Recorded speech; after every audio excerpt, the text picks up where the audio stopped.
Ézéchiel, chapitre 35. La parole éternelle me fut adressée en ces mots. Fils de l'homme, tourne ta face vers la montagne de Séhir, et prophétise contre elle. Tu lui diras, ainsi parle le Seigneur l'Éternel. Voici j'en veux à toi, montagne de Séhir. J'étends ma main sur toi, et je fais de toi une solitude et un désert. Je mettrai tes villes en ruine, tu deviendras une solitude, et tu sauras que je suis l'Éternel. Parce que tu avais une haine éternelle, parce que tu as précipité par le glaive les enfants d'Israël au jour de leur détresse, au temps où l'iniquité était à son terme. Je suis vivant, dit le Seigneur l'Éternel, je te mettrai à sang, et le sang te poursuivra. Puisque tu n'as pas haï le sang te poursuivra. Je ferai de la montagne de Séhir une solitude et un désert, et j'en exterminerai les allants et les venants. Je remplirai de mort ces montagnes. Sur tes collines, dans tes vallées, dans tous tes ravins, tomberont ceux qui seront frappés par l'épée. Je ferai de toi des solitudes éternelles. Tes villes ne seront plus habitées, vous saurez que je suis l'Éternel. Ce que tu as dit, les deux nations, les deux pays seront à moi, et nous en prendrons possession. Quand même l'Éternel était là. Je suis vivant, dit le Seigneur l'Éternel. J'agirai avec la colère et la fureur que tu as montrée dans ta haine contre eux, et je me ferai connaître au milieu d'eux. Quand je te jugerai, tu sauras que moi, l'Éternel, j'ai entendu tous les outrages que tu as proférés contre les montagnes d'Israël en disant, elles sont dévastées. Elles nous sont livrées comme une proie.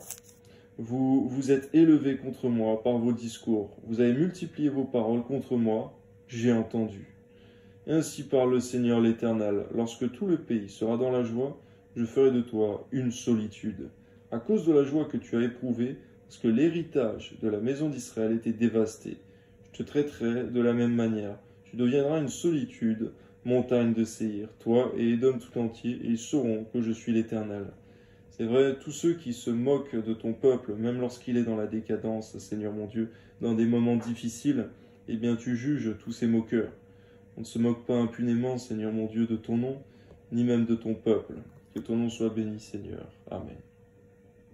Ézéchiel, chapitre 36. Et toi, fils de l'homme, prophétise sur les montagnes d'Israël. Tu diras, montagne d'Israël, écoutez la parole de l'Éternel. Ainsi parle le Seigneur l'Éternel. Parce que l'ennemi a dit de vous, ha ha, ces hauteurs éternelles sont devenues notre propriété. Prophétise et dis ainsi parle le Seigneur l'Éternel. Oui, parce que on a vu de toutes parts dévaster et vous engloutir. Oui, parce qu'on a vu de toutes parts vous dévaster, vous engloutir, pour que vous fussiez la propriété des autres nations, parce que vous avez été l'objet des discours et des propos des peuples. Montagne d'Israël, écoutez la parole du Seigneur de l'Éternel.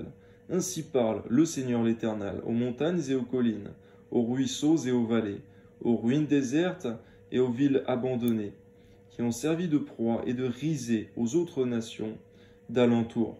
Ainsi parle le Seigneur l'Éternel, oui. Dans le feu de ma jalousie, je parle contre les autres nations et contre Édom tout entier, qui se sont donné mon pays en propriété, avec toute la joie de leur cœur et le mépris de leur âme, afin d'en piller les produits.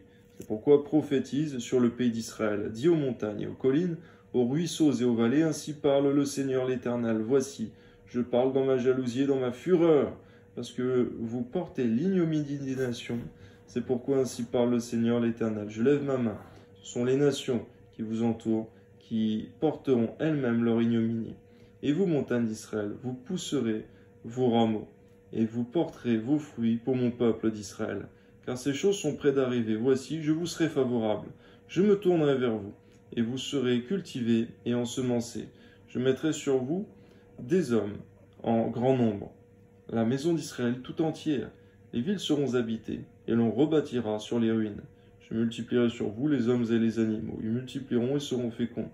Je veux que vous soyez habités comme auparavant, et je vous ferai plus de bien qu'autrefois, et vous saurez que je suis l'Éternel. Je ferai marcher sur vous des hommes, mon peuple d'Israël. Ils te posséderont, tu seras leur héritage, et tu ne les détruiras plus. Merci Seigneur, parce qu'il y a un temps pour toutes choses. Même lorsqu'il y a un temps où tu châties et tu reprends ton peuple sainement, Seigneur. Il y a un moment, Seigneur mon Dieu, où celui qui opprimait ton peuple est lui-même opprimé. À toi soit la gloire, Père, Amen. Ainsi parle le Seigneur l'Éternel. Parce qu'on vous dit, tu as dévoré des hommes, Tu as détruit ta propre nation. À cause de cela, tu ne dévoreras plus d'hommes. Tu ne détruiras plus ta nation. Dit le Seigneur l'Éternel. Je ne te ferai plus entendre les outrages des nations. Tu ne porteras plus l'opprobre des peuples. Tu ne détruiras plus ta nation. Dit le Seigneur l'Éternel. La parole de l'Éternel me fut adressée en ces mots. Fils de l'homme, ceux de la maison d'Israël, quand ils habitaient leur pays, l'ont souillé par leur conduite et par leur œuvre. Leur conduite a été devant moi comme la souillure d'une femme pendant son impureté. Alors j'ai répandu ma fureur sur eux, à cause du sang qu'ils avaient versé dans le pays et des idoles dont ils l'avaient souillé. Je les ai dispersés parmi les nations. Ils ont été répandus en divers pays. Je les ai jugés selon leur conduite, selon leurs œuvres. Ils sont arrivés chez les nations où ils allaient, et ils ont profané mon saint nom, en sorte qu'on disait d'eux, c'est le peuple de l'Éternel, c'est de son pays qu'ils sont sortis. Et j'ai voulu sauver l'honneur de mon saint nom, que profanait la maison d'Israël parmi les nations où elle est allée. Seigneur, peu importe où que nous allions, quoi que nous fassions, Seigneur, à nos lieux de travail et partout où la plante de nos pieds foule, eh bien, permets-nous de ne jamais, Seigneur mon Dieu, salir ton beau nom, mais de toujours le glorifier, Seigneur. À toi soit la gloire, Seigneur. C'est vrai que c'est à cause des scandales, Seigneur mon Dieu, de ceux qui proclament ton nom, là où ils prêchent une chose, mais ils font l'inverse. Eh bien, c'est là que ton nom est scandalisé, ton nom est outragé, Seigneur. Eh bien, que nous ne soyons point, Seigneur, des objets de scandale. Tu as dit qu'il faut que les scandales arrivent, mais malheur pour ceux par qui cela arrive. Amen. C'est pourquoi dis à la maison d'Israël, ainsi parle le Seigneur l'Éternel, ce n'est pas à cause de vous que j'agis de la sorte, maison d'Israël, c'est à cause de mon saint nom que vous avez profané parmi les nations où vous êtes allés. Je sanctifierai mon grand nom, qui a été profané parmi les nations, que vous avez profané au milieu d'elles. Et les nations sauront que je suis l'Éternel, dit le Seigneur l'Éternel. Quand je serai sanctifié par vous sous leurs yeux, je vous retirerai d'entre les nations, je vous rassemblerai de tous les pays, et je vous ramènerai dans votre pays. Je répandrai sur vous une eau pure, et vous serez purifiés. Je vous purifierai de toutes vos souillures et de toutes vos idoles. Je vous donnerai un cœur nouveau, et je mettrai en vous un esprit nouveau. J'ôterai de votre corps le cœur de pierre, et je vous donnerai un cœur de chair. Amen. Je mettrai mon esprit en vous, et je ferai que vous suiviez mes ordonnances, et que vous observiez et pratiquiez mes lois. Merci Seigneur, parce que le fait, Seigneur mon Dieu, que tu nous donnes la capacité, Seigneur mon Dieu, le désir d'observer, de pratiquer tes lois, Seigneur mon Dieu, c'est ton esprit en nous. Merci Seigneur mon Dieu, parce que si quelqu'un n'a pas l'esprit de Christ, il ne lui appartient pas. C'est ce que dit ta parole, Seigneur mon Dieu, et c'est ton esprit en nous, Seigneur mon Dieu, qui rend nos cœurs dirigés vers ta parole. Amen. Vous habiterez le pays que j'ai donné à vos pères. Vous serez mon peuple, je serai votre Dieu. Je vous délivrerai de toutes vos souillures. J'appellerai le blé, je le multiplierai. Je ne vous enverrai plus la famine. Je multiplierai le fruit des arbres et le produit des champs, afin que vous n'ayez plus l'opprobre de la famine parmi les nations. Alors vous vous souviendrez de votre conduite qui était mauvaise, et de vos actions qui n'étaient pas bonnes. Vous vous prendrez vous-même en dégoût, à cause de vos iniquités, de vos abominations. Ce n'est pas à cause de vous que j'agis de la sorte, dit le Seigneur l'Éternel. Sachez-le, ayez honte et rougissez de votre conduite, maison d'Israël. Nous de comprendre que ce n'est pas toujours parce qu'on sort de l'oppression, parce qu'on reçoit une bénédiction de toi, Seigneur, eh bien, qu'on est dans une bonne et droite conduite. Parfois, nous nous comportons mal, mais c'est à cause de ton saint nom, Seigneur, mon Dieu, que tu fais des miracles au travers de nous et que tu nous bénis. Mais ça ne veut pas dire que nous sommes sur la bonne voie. Donne-nous toujours de te sonder, de chercher à te connaître mieux, Seigneur, de vraiment sonder les Écritures, de savoir si nous sommes sur la bonne voie. Ainsi, comme dira David dans le psaume 139, si nous ne sommes pas sur une bonne voie, remets-nous sur la voie de l'éternité. Amen. Ainsi parle le Seigneur, l'Éternel. Le jour où je vous purifierai de toutes vos iniquités, je peuplerai les villes, et les ruines seront relevées. La terre dévastée sera cultivée, tandis qu'elle était déserte aux yeux de tous les passants. Et l'on dira, cette terre dévastée est devenue comme un jardin d'Éden, et ces villes ruinées, désertes et abattues sont fortifiées et habitées.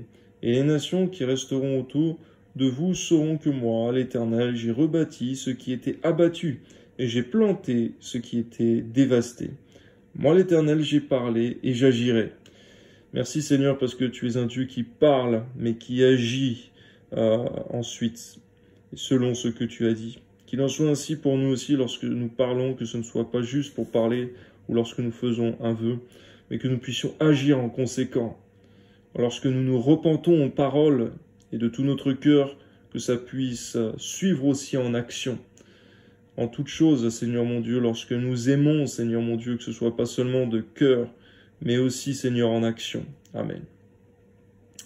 Ainsi parle le Seigneur l'Éternel. Voici encore sur quoi je me laisserai fléchir par la maison d'Israël. Voici ce que je ferai pour eux.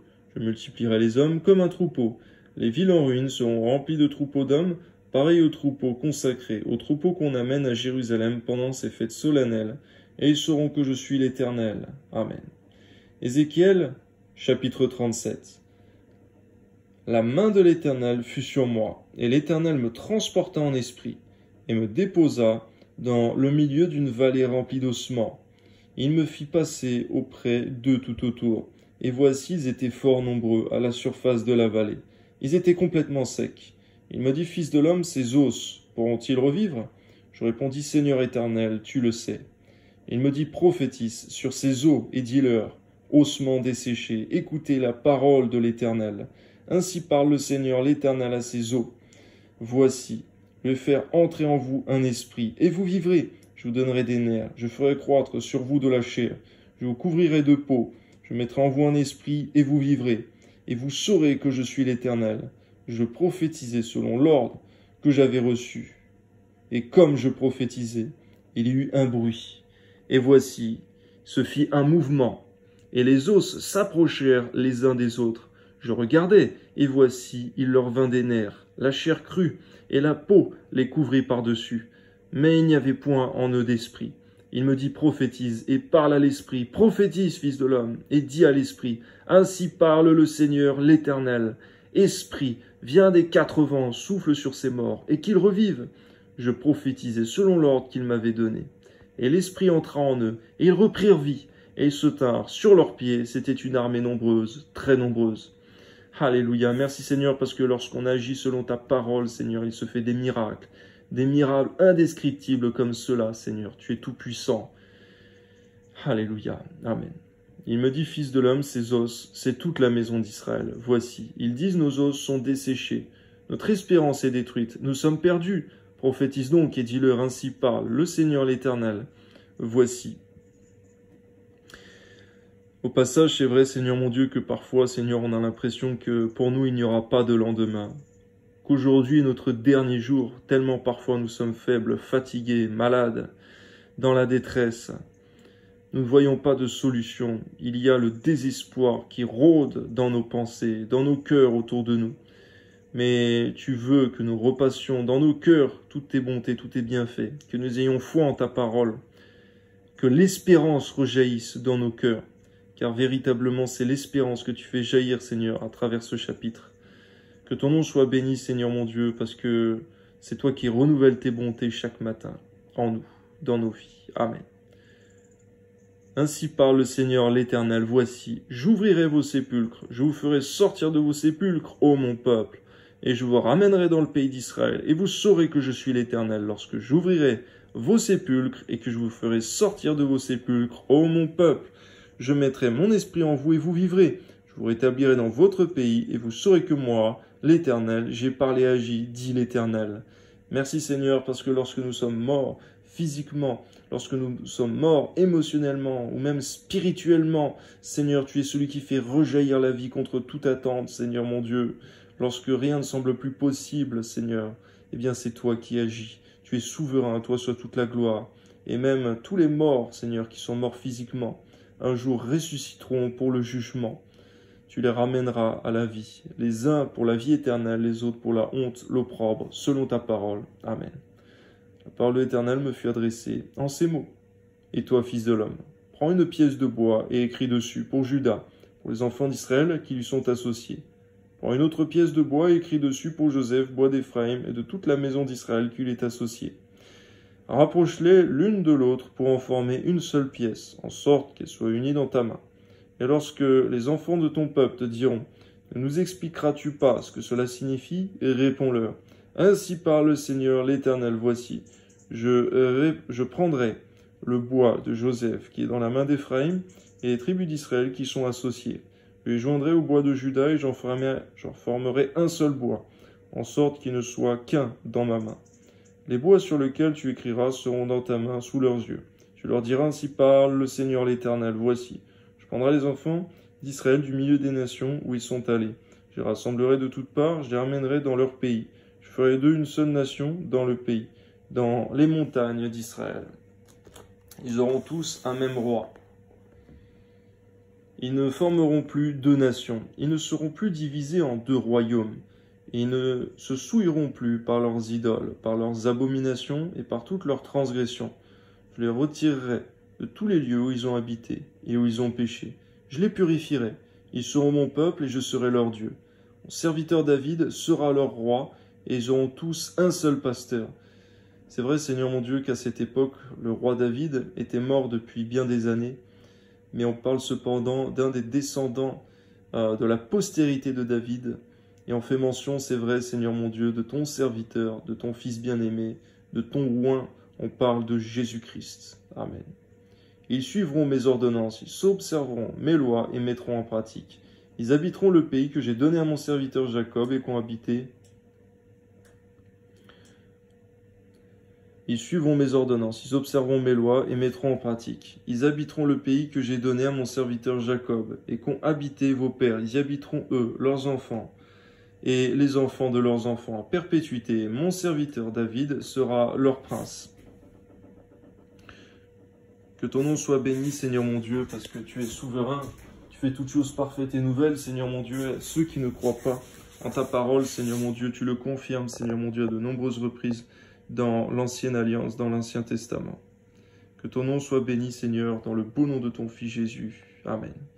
Mon serviteur David sera leur roi, et ils auront tous un seul pasteur. Ils suivront mes ordonnances, ils observeront mes lois, et les mettront en pratique. Ils habiteront le pays que j'ai donné à mon serviteur Jacob, et qu'ont habité vos pères. Ils y habiteront, eux, leurs enfants et les enfants de leurs enfants à perpétuité. Mon serviteur David sera leur prince pour toujours. Merci parce qu'on voit aussi là, Seigneur mon Dieu, qu'on parle, Seigneur, d'un règne perpétuel, d'un règne qui n'aura pas de fin, Seigneur. C'est encore une confirmation qu'un homme mortel ne peut pas accomplir ce service, ce sacerdoce, cette royauté, mais seulement Jésus-Christ, le juste. Amen. Je traiterai avec eux une alliance de paix, et il y aura une alliance éternelle avec eux. Je les établirai, je les multiplierai, et je placerai mon sanctuaire au milieu d'eux pour toujours. Ma demeure sera parmi eux, je serai leur Dieu, et ils seront mon peuple, et les nations sauront que je suis l'Éternel qui sanctifie Israël, lorsque mon sanctuaire sera pour toujours au milieu d'eux. Ézéchiel, chapitre 38.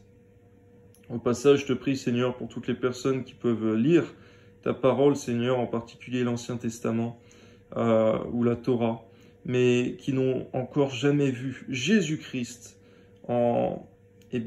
toutes les fois où il est prophétisé dans l'Ancienne Alliance. Je te prie d'ouvrir les cœurs, Seigneur, car c'est en Jésus-Christ que le voile est ôté, selon ce que dit Paul dans ses épîtres. Amen.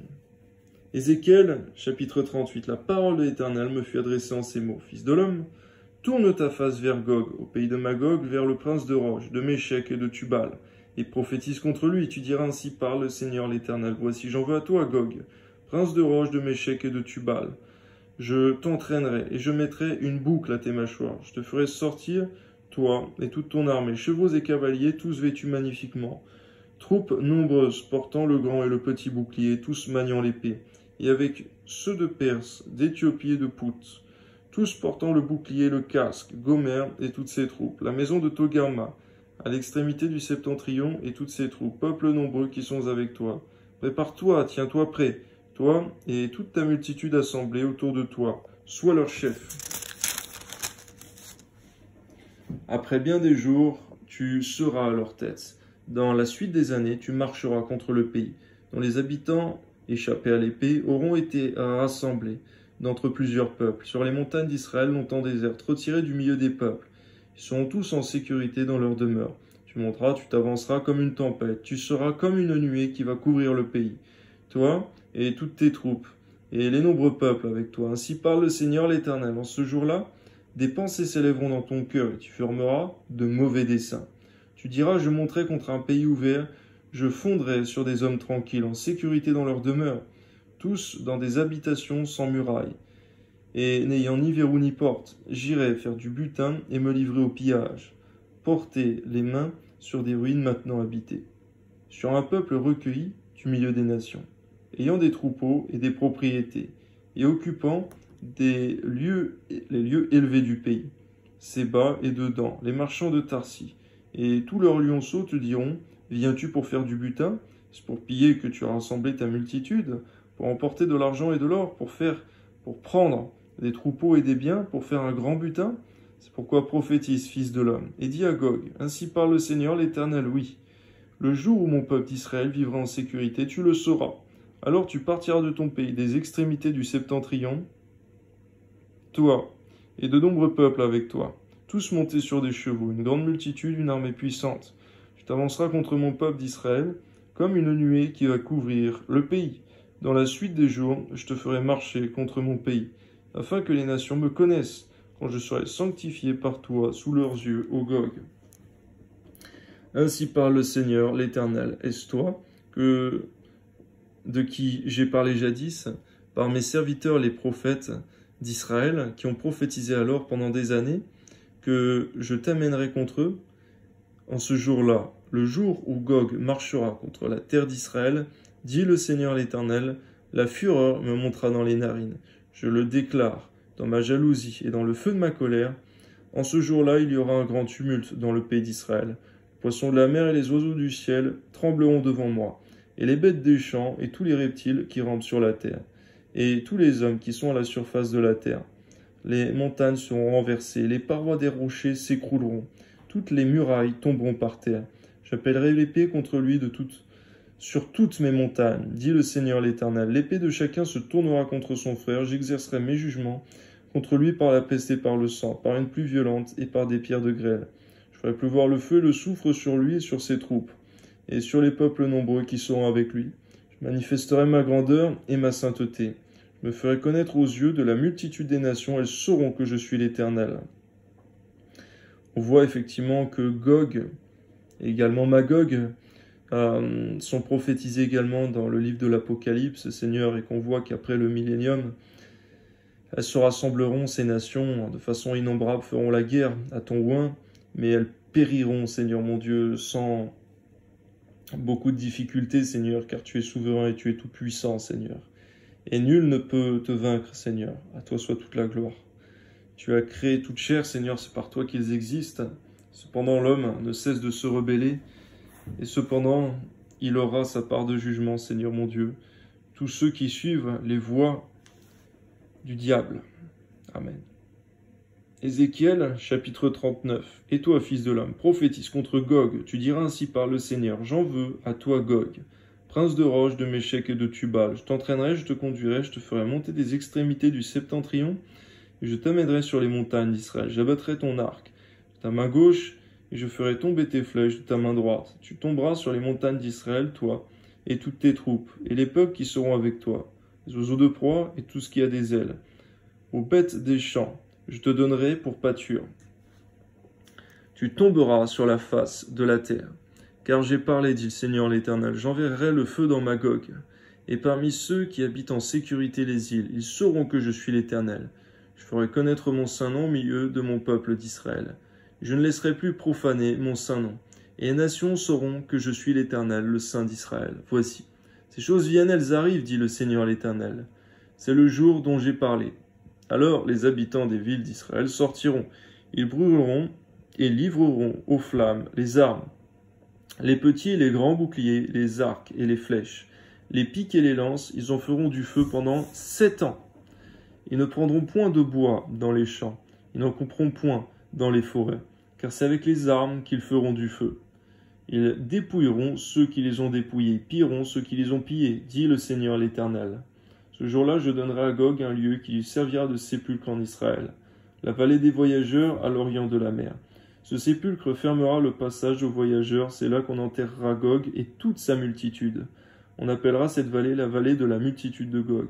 La maison d'Israël les enterrera afin de purifier le pays, et cela durera 7 mois. On voit, Seigneur mon Dieu, qu'un enterrement qui dure pendant 7 mois, Seigneur mon Dieu, c'est long et c'est énorme. Amen. Tout le peuple du pays les enterrera, il en aura du renom. Le jour où je serai glorifié, dit le Seigneur l'Éternel, ils choisiront des hommes qui seront sans cesse à parcourir le pays, et qui enterreront, avec l'aide des voyageurs, les corps restés à la surface de la terre. Ils purifieront le pays, seront à la recherche pendant 7 mois entiers. Ils parcourront le pays. Quand l'un d'eux verra les ossements d'un homme, il mettra près de là un signe, jusqu'à ce que les fossoyeurs l'enterrent dans la vallée de la multitude de Gog. Il y aura aussi une ville appelée Amona. C'est ainsi que l'on purifiera le pays. Et toi, fils de l'homme, ainsi parle le Seigneur l'Éternel. Dis aux oiseaux, à tout ce qui a des ailes, et à toutes les bêtes des champs, réunissez-vous, venez, rassemblez-vous de toutes parts, pour le sacrifice où j'immole pour vous des victimes, le grand sacrifice sur les montagnes d'Israël. Vous mangerez de la chair, et vous boirez du sang. Vous mangerez la chair des héros, et vous boirez le sang des princes de la terre. Bélier, agneau, bouc, taureau engraissé sur le basan, vous mangerez de la graisse jusqu'à vous en rassasier, vous boirez du sang jusqu'à vous enivrer. À ce festin de victimes que j'immolerai pour vous, vous rassasierez à ma table de la chair des chevaux et des cavaliers, de la chair des héros et de tous les hommes de guerre, dit le Seigneur l'Éternel. On voit, Seigneur, que c'est aussi un passage qui figure dans le livre de l'Apocalypse. Seigneur mon Dieu, tu confirmes ta parole, Seigneur mon Dieu, parfois l'homme n'y voit rien, mais c'est ton esprit qui ouvre les yeux des cœurs. Amen. Je manifesterai ma gloire parmi les nations, toutes les nations verront les jugements que j'exercerai, et les châtiments dont ma main les frappera. La maison d'Israël saura que je suis l'Éternel, son Dieu, dès ce jour et à l'avenir, et les nations sauront que c'est à cause de ces iniquités que la maison d'Israël a été conduite en captivité. C'est vrai, Seigneur, si Israël n'avait commis aucune iniquité semblable à celle qu'elle a commise, elle n'aurait point été conduite en captivité. À cause de ces infidélités envers moi, aussi je leur ai caché ma face, je les ai livrés entre les mains de leurs ennemis, afin qu'ils périssent tous par l'épée. Je les ai traités selon leurs souillures et leurs transgressions. Je leur ai caché ma face. C'est vrai, c'est tout ce qui peut nous arriver aussi, Seigneur, si nous abandonnons et violons ton alliance, Seigneur mon Dieu, tes voies et tes préceptes. Pourquoi garde-nous, Seigneur mon Dieu, ferme dans nos sentiments, ferme dans l'alliance, Seigneur, afin de ne pas vivre tous ces malheurs qui sont pourtant pour notre bien, Seigneur, si jamais nous faisons ce qui est mal, pour nous ramener sur la voie de l'éternité et nous écarter de la voie de la perdition, car tu châties, tu reprends ceux que tu aimes et aussi ceux qui en ont besoin. Amen. C'est pourquoi ainsi parle le Seigneur l'Éternel. Maintenant, j'amènerai les captifs de Jacob, j'aurai pitié de toute la maison d'Israël, et je serai jaloux de mon saint nom. Alors ils oublieront leur opprobre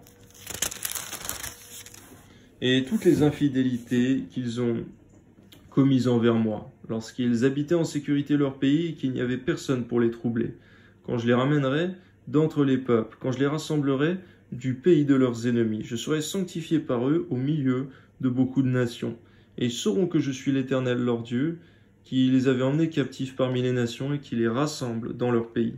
Je ne laisserai chez elles aucun d'eux, et je ne leur cacherai plus ma face, car je répandrai mon esprit sur la maison d'Israël, dit le Seigneur l'Éternel. Amen. Ézéchiel chapitre 40, la 25e année de notre captivité au commencement de l'année, le 10e jour du mois, 14 ans après la ruine de la ville, en ce même jour, la main de l'Éternel fut sur moi. Il me transporta dans le pays d'Israël, il m'y transporta dans des visions divines. Il me déposa sur une montagne très élevée, où se trouvait au midi comme une ville construite. Il me conduisit là, et voici, il y avait un homme dont l'aspect était comme l'aspect de l'airain. Il avait dans la main un cordeau de lin et une canne pour mesurer. Il se tenait à la porte. Cet homme me dit, « Fils de l'homme, regarde de tes yeux, et écoute de tes oreilles, applique ton attention à toutes les choses que je te montrerai, car tu as été amené ici, afin que je te les montre. Fais connaître à la maison d'Israël tout ce que tu verras. Voici un mur extérieur entourait la maison de tous côtés. Dans la main de l'homme était une canne de 6 coudées pour mesurer, chaque coudée ayant un palme, de plus que la coudée ordinaire. Il mesura la largeur du mur qui était d'une canne, et la hauteur qui était d'une canne. Il alla vers la porte orientale, et il en monta les degrés. Il mesura le seuil de la porte, qui avait une canne en largeur, et l'autre seuil, qui avait une canne en largeur. Chaque chambre était longue d'une canne, et large d'une canne. Il y avait entre les chambres un espace de 5 coudées. Seuil de la porte, près du vestibule de la porte, à l'intérieur, avait une canne. Il mesura le vestibule de la porte. À l'intérieur, il avait une canne. Il mesura le vestibule de la porte. Il avait 8 coudées, et ses poteaux en avaient 2. Le vestibule de la porte était en dedans. Les chambres de la porte orientale étaient au nombre de 3 d'un côté et 3 de l'autre. Toutes les 3 avaient la même mesure. Et les poteaux de chaque côté avaient aussi la même mesure. Il mesura la largeur de l'ouverture de la porte, qui était de 10 coudées, et la hauteur de la porte, qui était de 13 coudées. Il y avait devant les chambres un espace d'une coudée de côté et d'autre. Chaque chambre avait 6 coudées d'un côté et 6 coudées de l'autre. Il mesura la porte depuis le toit d'une chambre jusqu'au toit de l'autre. Il y avait une largeur de 25 coudées entre les 2 ouvertures opposées.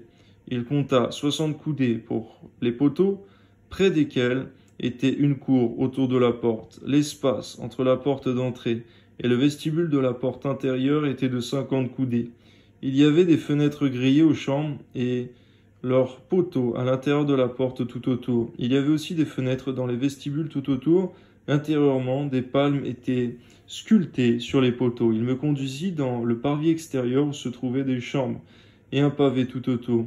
Il y avait 30 chambres sur ce pavé. Le pavé était aux côtés des portes et répondait à la longueur des portes. C'était le pavé inférieur. Il mesura la largeur depuis la porte d'en bas jusqu'au parvis intérieur en dehors. Il y avait 100 coudées à l'orient et au septentrion. Il mesura la longueur et la largeur de la porte septentrionale du parvis extérieur. Ces chambres, au nombre de 3 d'un côté et de 3 de l'autre, ses poteaux et ses vestibules avaient la même mesure que la première porte, 50 coudées en longueur et 25 coudées en largeur. Ses fenêtres, son vestibule, ses palmes, avaient la même mesure que la porte orientale.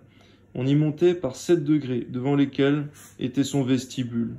Il y avait une porte au parvis intérieur, vis-à-vis de la porte septentrionale et vis-à-vis de la porte orientale. Il mesura d'une porte à l'autre 100 coudées. Il me conduisit du côté du midi, où se trouvait la porte méridionale. Il en mesura les poteaux et les vestibules, qui avaient la même mesure. Cette porte et ses vestibules avaient des fenêtres tout autour, comme les autres fenêtres. 50 coudées en longueur et 25 coudées en largeur. On y montait par 7 degrés, devant lesquels était son vestibule. Il y avait de chaque côté des palmes sur ses poteaux. Le parvis intérieur avait une porte du côté du midi. Il mesura d'une porte à l'autre au midi 100 coudées. Il me conduisit dans le parvis intérieur par la porte du midi. Il mesura la porte du midi qui avait la même mesure. Ses chambres, ses poteaux et ses vestibules avaient la même mesure. Cette porte et ses vestibules avaient des fenêtres tout autour, 50 coudées en longueur et 25 coudées en largeur. Il y avait tout autour des vestibules de 25 coudées de longueur et de 5 de largeur. Les vestibules et la porte aboutissaient au parvis extérieur. Il y avait des palmes sur ces poteaux et 8 degrés pour y monter. Il me conduisit dans le parvis intérieur. Par l'entrée orientale, il mesura la porte qui avait la même mesure. Ses chambres, ses poteaux et ses vestibules avaient la même mesure. Cette porte et ses vestibules avaient des fenêtres tout autour, 50 coudées en longueur et 25 coudées en largeur. Ces vestibules aboutissaient au parvis extérieur. Il y avait de chaque côté des palmes sur ces poteaux et 8 degrés pour y monter. Me conduit vers la porte du septentrional.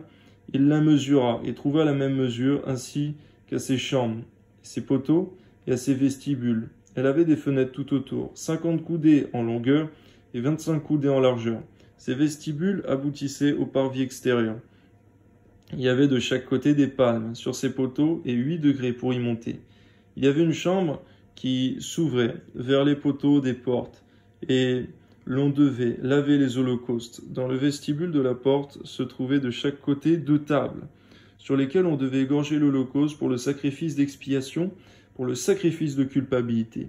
À l'un des côtés extérieurs, par où l'on montait, à l'entrée de la porte septentrionale, il y avait 2 tables.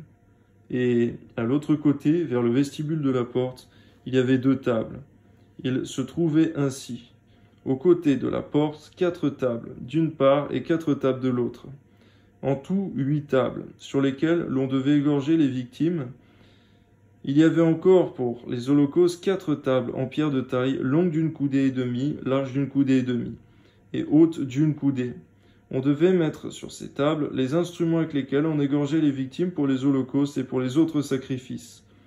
Des rebords de 4 doigts étaient adaptés à la maison tout autour, et la chair des sacrifices devait être mise sur les tables. En dehors de la porte intérieure, il y avait des chambres pour les chantres. Dans le parvis intérieur, l'une était à côté de la porte septentrionale et avait la face au midi. L'autre était à côté de la porte orientale et avait la face au septentrion. Il me dit cette chambre dont la face est au midi est pour les sacrificateurs qui ont la garde de la maison, et la chambre dont la face est au septentrion est pour les sacrificateurs qui ont la garde de l'autel. Ce sont les fils de Tsadok qui, parmi les fils de Lévi, s'approchent de l'Éternel pour le servir. Il mesura le parvis qui avait 100 coudées de longueur, 100 coudées de largeur en carré. L'autel était devant la maison. Il me conduisit dans le vestibule de la maison. Il mesura les poteaux du vestibule et trouva 5 coudées d'un côté, 5 coudées de l'autre. La largeur de la porte était de 3 coudées d'un côté, 3 coudées de l'autre. Le vestibule avait une longueur de 20 coudées et une largeur de 11 coudées. On y montait par des degrés et il y avait des colonnes près des poteaux, l'une d'un côté, l'autre de l'autre. Merci Seigneur parce que tu ne fais rien, tu ne laisses rien au hasard Seigneur. Tu fais toutes choses parfaites en ton temps et de façon très précise. Si l'homme fait parfois un service parfait Seigneur pour son entreprise ou pour un service quelconque, pour toi il doit le faire bien davantage. Aide-nous Seigneur à nous exercer à faire de mieux en mieux ton œuvre Seigneur mon Dieu, de plus en plus parfaitement, avec de plus en plus d'excellence. Toi soit la gloire Père au nom de Jésus. Amen.